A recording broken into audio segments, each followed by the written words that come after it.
सतोपन झील में स्नान व परिक्रमा करने के बाद बहुत कम ही यात्री स्वर्गारोहिणी की ओर प्रस्थान करते हैं। अधिकतम तो सतोपन से ही स्वर्गारोहिणी के दर्शनों से अपने को धन्य मानते हैं। महाभारत के अनुसार कुरुक्षेत्र में अपने भाइयों से युद्ध करने के बाद पांचों पांडवों ने अपनी पत्नी द्रौपदी के संग संन्यास ग्रहण कर लिया और राजपाट त्याग कर तपस्या के लिए हिमालय की ओर प्रस्थान किया।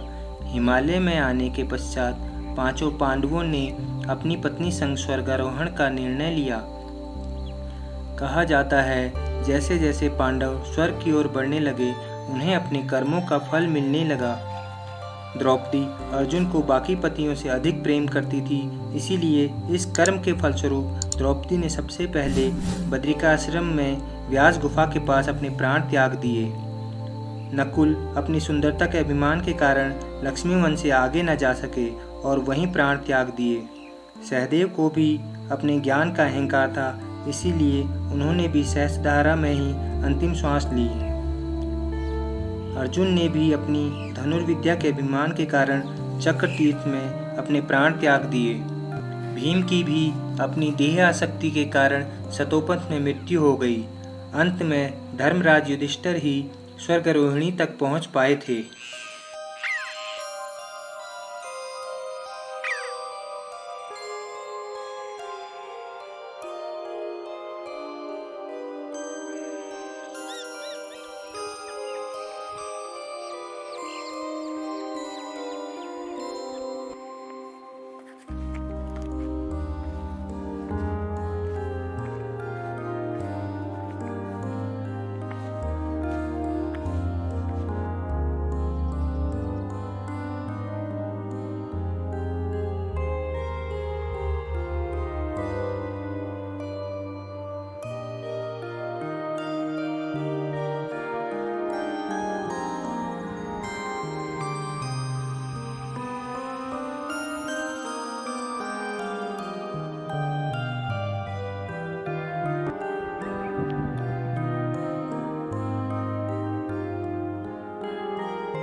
स्वर्गारोहिणी यात्रा के दौरान ग्लेशियर से गुजरते हुए मुझे एक मानव कंकाल दिखाई दिया। देखने में यह किसी साधु का कंकाल प्रतीत होता था, क्योंकि यह कंकाल गेरुए रंग के कपड़ों से लिपटा था।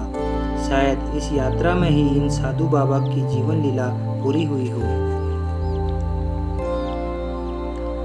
अपनी अद्भुत सुंदरता और धार्मिक महत्व के कारण स्वर्गारोहिणी का ट्रैक साहसी यात्रियों के लिए मुख्य आकर्षण का केंद्र है। स्वर्गारोहिणी का मार्ग ग्लेशियर के ऊपर से होकर गुजरता है। यह मार्ग बहुत ही दुर्गम और खतरनाक है। बहुत ही कम यात्री स्वर्गारोहिणी जाने का साहस कर पाते हैं। सतोपन से यात्री तलवार नुमा धार पर चलकर स्वर्गारोहिणी की ओर प्रस्थान करता है। ग्लेशियर के ऊपर से चलकर सबसे पहले चंद्रकुंड आता है। कहा जाता है कि यहाँ पर चंद्रमा ने 88,000 वर्ष तक नारायण की आराधना की थी और नक्षत्रों के राजा होने का वरदान मांगा था। इस कुंड का जल चंद्रमा के साथ ही घटता बढ़ता रहता है। अमावस को यह कुंड सूख जाता है और पूर्णमासी को यह जल से भर जाता है। चंद्र कुंड के बाद सूर्य कुंड आता है। सूर्य कुंड के बाद पहाड़ की नोक से चलते हुए स्वर्गारोहिणी ग्लेशियर तक पहुंचा जाता है।